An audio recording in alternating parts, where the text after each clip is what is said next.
seeing so much time and attention focused on making sure you're pretending to purport what my social media image is and how important that is. And oftentimes, when they don't get the response that they're looking for, it's impacting their mental health and their depression and anxiety. There's so much to be proud of in terms of who they are. Finding the ability to connect with friends and peers and community groups and be involved in clubs and sports and things at their school where they can be validated in that, not validated in some like that they're going to get on some social media, some reposting of something or comments in a way. You're listening to the smartsocial.com podcast, your trusted source for real-world tactics that keep students safe and help them to shine online. I'm your host, Josh Oakes. Each week, I sit down with K-12 superintendents, district leaders, and community voices who are shaping digital safety. We discuss wins, struggles, and strategies used to guide students so they can be safe and successful online. Hello, I'm Dr. Francisco Duran, Superintendent of Arlington, Virginia, suburbs of Washington, D.C. We have approximately 27,500 students, over 41 schools. Superintendent, it's so great to have you here today. I love your part of the country. I've been there many times. I'm excited today to get some safety tips from you. Audience members who are watching, I want to get some dialogue starter tips from you. And I also would love to pick your brain and get your expert advice on how to engage parents nationwide so that we can keep kids safe and successful someday in the future. For all of our audience members, you're either a parent, a superintendent, or anyone in between, and we love you. Everyone in between, guardians, staff members, we're here to support you in the difficult parenting it takes to support kids, to protect them in this crazy digital world we live in. Now, Superintendent,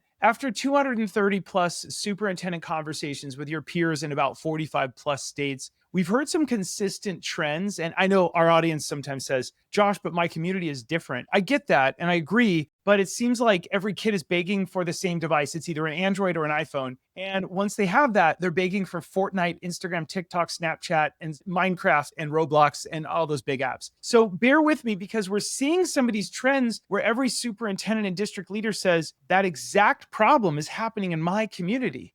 And it seems to be because of the tech. So with that in mind, I'd like to put all these up on the screen. Superintendent, I've heard from your peers, we're hearing that hidden direct messages in the upper right seems to be a frustration, dangerous TikTok challenges on the left, group text messages, students chatting with unknown people, inappropriate content off campus and on campus.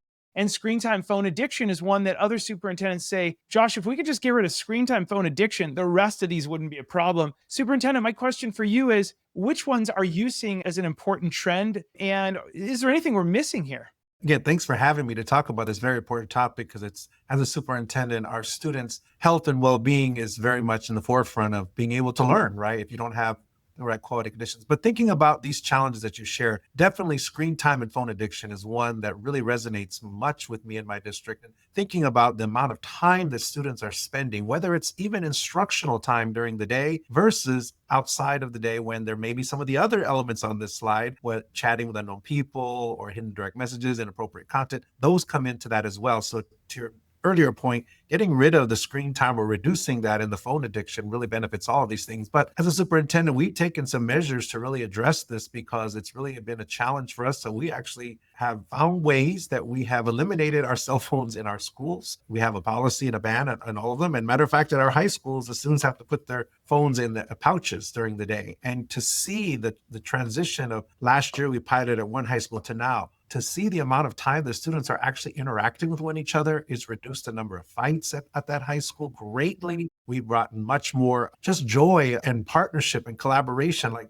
walking around at lunchtime and seeing kids playing Connect Four, playing cards, talking together. I remember one student last year was, I didn't even know what Connect Four was until now. So it's just bringing back the joy in that. And then also simultaneously thinking about the amount of screen time that's gone from COVID to now, where we have spent too much time asking students to be on devices to learn. There's an appropriate use of it, but again, I think the time and the addiction has been a real challenge. Yeah. And again, our audience knows I take copious notes and I'm learning from you here. So if anybody sees me looking down, it's because I got a pen and paper. I wrote down the reduced fights and more joy. How fascinating is that? I mean, I think everyone watching this episode can get behind those are two huge metrics that I think every parent should be excited about. More joy with kind of less screen time. Parents, I want to remind you, your school district and your teachers, they love you and they want to be a person that listens to your needs, your desires, but they also need your help. I'm going to speak on behalf of the whole country here. And superintendent, you tell me if I'm wrong here, but we want the kids to learn in the classroom. And so if we can guide our kids with a little less screen time or good screen time at home the night before on a school night, it's probably going to be better for their alertness. They're going to get better sleep, meaning they're awake. They're going to be less distracted, perhaps, and it's going to be better for them learning. And we nurture them as a resilient kid in the future. Did I get any of that wrong, doctor? No, you got it right on. And how families can monitor the use of time is very important. So we started a program called Lightspeed in our district. So for our district issued devices, parents can actually monitor the amount of time that their students are on the devices. They get a report on which websites they're visiting. And those are for our school district issued devices. But I would encourage families to the devices that you purchase on your own. There are programs where you can get a report, and it's very important to monitor that to see how much time and specifically the websites and the sites they're visiting. Because I'm not saying that any use of screen time is it should be zero. I think there are appropriate moments for using technology, and we have to help students figure that out. But what sites are they visiting? How long are they on there? And then really monitoring that and having conversations with students about that. Yeah, so true. Well, let's dive into the next topic, Superintendent. Some of your peers, some other leaders nationwide have mentioned that certain social media trends may have caught their community off guard. And by the way, for all the other superintendents watching, you know that there's no shame in this content. It's us as humans and myself as one of the top leaders in digital safety. Things catch me off guard. We're like, wow, we didn't see that coming. But here's my question for you. What kinds of things tend to challenge your staff when it comes to student tech use? Well, one thing that's really been something we paid a lot of attention to is we're looking at our students' mental health. We've done a lot of focus in my school system to really invest in counseling and supports. And one thing that we found is much of the depression and the anxiety are coming from social media use, particularly our high school and middle school students, where there's this whole media trend right now. How many likes can you get? When you post something, there's like an addiction to see how many people are going to, like it or comment on it. And when you don't get any likes or comment on it, really taking it to heart. Number one. Number two, seeing so much time and attention focused on making sure you're pretending to purport, as one of my students said, what my social media image is and how important that is. And oftentimes when they don't get the response that they're looking for, it's impacting their mental health and their depression and anxiety. And so to me, one of the biggest challenges is how do we help our students recognize there's so much to be proud of in terms of who they are. Finding the ability to connect with friends and peers and community groups and be involved in clubs and sports and things at their school where they can be validated in that, not validated in some like that they're going to get on some social media or some reposting of something or comments in a way. And so to me, I think it's one of the biggest challenges is helping our students become truly connected to community again. There's a loss of community that happened. I think in COVID, we were all isolated in our own homes. And now after that, coming back to your only existence is not on a screen. Your existence is in a school, in a neighborhood. And there's a lot of joy and opportunities for you to thrive in that space. And so really helping get back to some of that, because it's amazing to me how much students are focused on the likes and the posts and the validation on social media that directly impacts how they're feeling about themselves to the point of having high levels of anxiety and depression. Such great insights. So true. Okay, my next question for you. In conversations with staff, what do you hear them say is the hardest to keep up with? Is it social media shifts or issues? Is it artificial intelligence? Or is it student screen time habits? Obviously, all of those are things that we're focused on and staff have concerns about. But I think AI would be one that's the hardest to keep up with. One, it's constantly changing. There's something both from an instructional lens to keep up with. So staff are trying to figure out how do they best use it? Because in my school system, we're very committed to making sure that AI is not something we ban. It is something that we have certainly wrapped our arms around and said, this is something we need to help our students learn about and properly learn how to use it. That's one thing. The other thing that I think staff have been sharing with me how difficult it is some of the abilities for students to use AI and then not know whether or not they've learned the content because they may be, just putting it into AI, getting a paper written back for them or things of that nature. So we've really had to spend some time, and we are in the middle of it, trying to think about how can we actually have assignments where we're asking students to use AI appropriately in order to produce some content or some type of product. But AI is something that we're all learning about. Some staff are very afraid of it. They don't even want to touch it. Others are very excited about it and don't know exactly how to embed it into some of the very traditional ways of education. When it comes to K-12 education, we're always, one of the latest to come along with technology. And so there's that spectrum too. And I think that's what's hard for staff at the moment, is where they are on that spectrum and what resources that we provide to them to help them. Yeah, such a balanced approach. I like the way you do this. Okay, the next question I have for you is, we often hear principals say that they feel pulled in many directions when it comes to digital safety and engagement. How can parents better partner with school staff to support students around screen time and social media safety? Well, again, I mentioned earlier, I think one thing that's very important is parents working closely to monitor their student use, to find ways that they can know what their students are doing when they're not in school and have those conversations with them, whether it's in my district, logging in and opting into our Lightspeed program. Parents have to opt into that, whether it's your own personal devices that you've purchased for your students, to set up those programs that are available to you, to know. You should know, what is your student visiting? What sites are they on? How much time are they on? And actually, like, my parents used to do when I used to stay up late at night reading books and on wanting to watch TV, they gave me guardrails, like, you can only spend this amount of time and then you have to turn it off. And so really doing that with students, giving them some clear guidance and guardrails around when and how much time they can use screen time.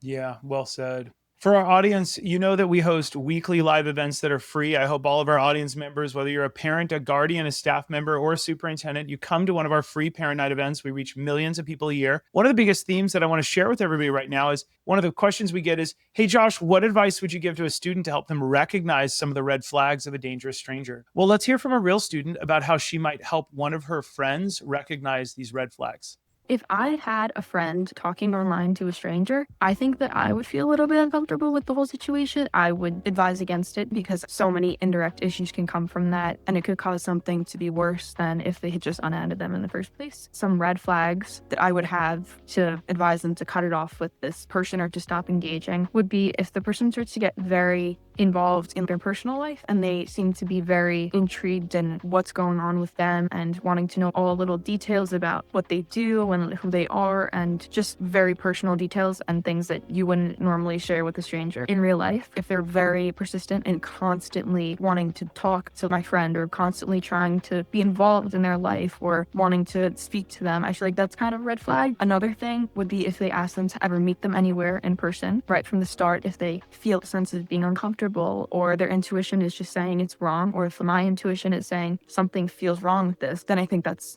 a major red flag. Parents, remember, if you want to protect your kids, we have these videos in our weekly program. We have weekly live parent events and replays. We have teen-led video lessons. A lot of parents come out for free to our events. They bring their teens next to them, and the teens roll their eyes a lot less when they're learning from other teens nationwide. And we have a premium parent newsletter. In addition, as if that's not enough, we also, every Friday, Smart Social gives away prizes to those who attend our live parent events. Here's just some of them. We're giving away Kindles and 3D printers and Bluetooth speakers and a bunch of other stuff. And parents, remember that no matter what struggles you have, Smart Social's here for you for free. We have the very best parent guides on TikTok, Instagram, YouTube, Snapchat, Fortnite, Minecraft, Roblox, Netflix, WhatsApp, and 450 more struggles that most parents go through. But we're not just in English. We're in English, we're in Espanol, we're in Mandarin, and we're in 9 other languages. No one's left behind. This is anti-bullying month, the month of October. So we have a ton of these. I missed October 7th, oh no. Well, we've got another one that's professional development, and then we've got another one October 14th. There's a replay in English, in Espanol, in Mandarin, and 9 other languages. So no one's left behind. All month, we do all these great things. Also, the biggest and hottest and most urgent trends are covered by our army of parents doing the research for you. We hope that you'll join us, that you'll come out and you'll take a peek at what we have to offer and enter for a free chance to win a gift. And in addition, protect your kids. Okay, Superintendent, we're back to you. Some districts have said that they wish they had more time to focus on student safety and parent engagement. What area would you tell other districts is the most important part to focus on to support parents? I think one thing I've learned in my district, we've had some opportunities to have parent engagement sessions, is they weren't even aware of what some of these sites were to even know what to look for. So one, I think an overall engagement and education opportunity for parents to know, what are social media sites. I know that for many parents, they're not on social media themselves, or if they are, it's generally on Facebook. So what are all the different sites is one thing. I think the other thing that's important is the impact of screen time and what are ways that they can monitor screen time, excuse me. So we had a whole session where parents could learn how to monitor that and what are ways to do that. And then the third thing I think that is, I tell the districts, is making sure you're having those conversations, putting that information out there, and have open dialogue opportunities for parents to come and make sure that they know you can be a resource to them. Parents can come ask questions, can work with counselors, ask their school principal, know their teachers as well, to know what it is that might be happening in the classroom. This is something that we're here to support each other in, because we need parent support at home to make sure that we're monitoring and limiting screen time. And then we can provide you some ideas and resources and tools about what you can do to make sure that happens.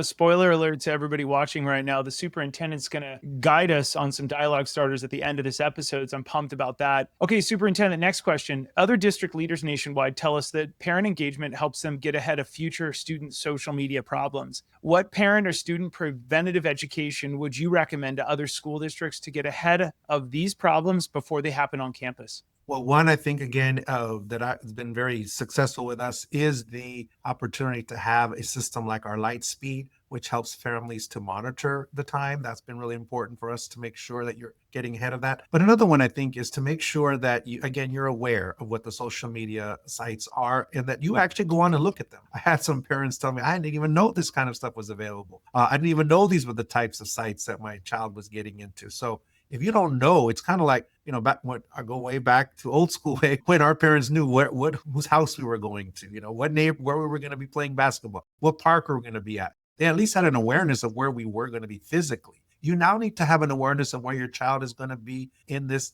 online space, and make sure you know that, and make sure you ask the right questions about that. Yeah, so true. That's so wise. Okay, so for all of our audience, October is anti-bullying month nationally, but really every day is anti-bullying month. So let's talk about how we can reduce online bullying. And for all of our audience members watching or listening right now, this theme you're going to see from us is really, it'll work across any app. And what you're about to see is the number one safety app that we believe at smartsocial.com that can protect your family is not Microsoft and Google. They're great. We don't get paid by any of them. The number one safety app is going to be a rich dialogue you have with your kids so that your kids feel comfortable coming to you. That's the number one way. But I want to show you something before we get into that. This is a big theme. Josh, my daughter's best friend seems to be cyberbullied. What can she do to best support her friend through this? Well, before we have our district leader, our superintendent here, give us feedback, let's hear from a real teen on how she supported her friend during a bullying incident.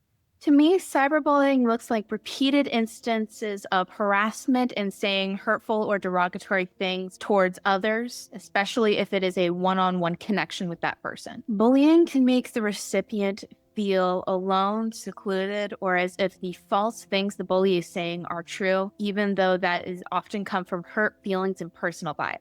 I have had a friend who had some bullying issues, specifically on the app Discord, someone that they thought they were friends with, but kept harassing them. Their approach was to block all notifications from that site and try and figure out a way around it to approach that person. And my response was essentially to just say, hey, I'm here. I understand if you don't want to talk to me through Discord, because that's how we talk, just so you don't have to deal with that. But I'm here. I have trusted adults if you don't, and to just work with her to get to an end solution. Parents, as I mentioned earlier, we believe in dialogue starters here at Smart Social, and we give these away for free in our parent night events. I hope you'll join the next parent night, enter for a free chance to win one of those amazing prizes. But let me give you a few of them right here with the superintendent, and we'll get his feedback. You could say on the car ride to school or home from school or around the dinner table, and make these your own, parents. These aren't perfect. You can adjust them. Hey, I came across some info about cyberbullying and how it can really hurt people. Have you ever seen or experienced something like that online? And if they roll their eyes or they don't answer, you get 3 extra points just for asking. Next, if someone ever said something mean to you or others online, would you feel comfortable telling me about it? I want you to know I'm here to help, not judge. It's opening up a dialogue. They don't have to answer, but at least they know. Next, I've noticed you seem more withdrawn lately and upset after using your phone or computer. Would you like to talk about what's been happening online? Or I've heard stories about kids struggling with online behavior, both on the receiving end and sometimes participating in it. If you ever feel yourself in a difficult situation, know that we can figure it out together. These are some ideas, parents. Feel free to screenshot them, run with it, and feel free to use it in your community. Superintendent, this is my final question for you as we wrap up the program. What are your tips for parents on how they can have that rich and healthy and ongoing dialogue with their kids so their kids know that they can go to the parent or guardian?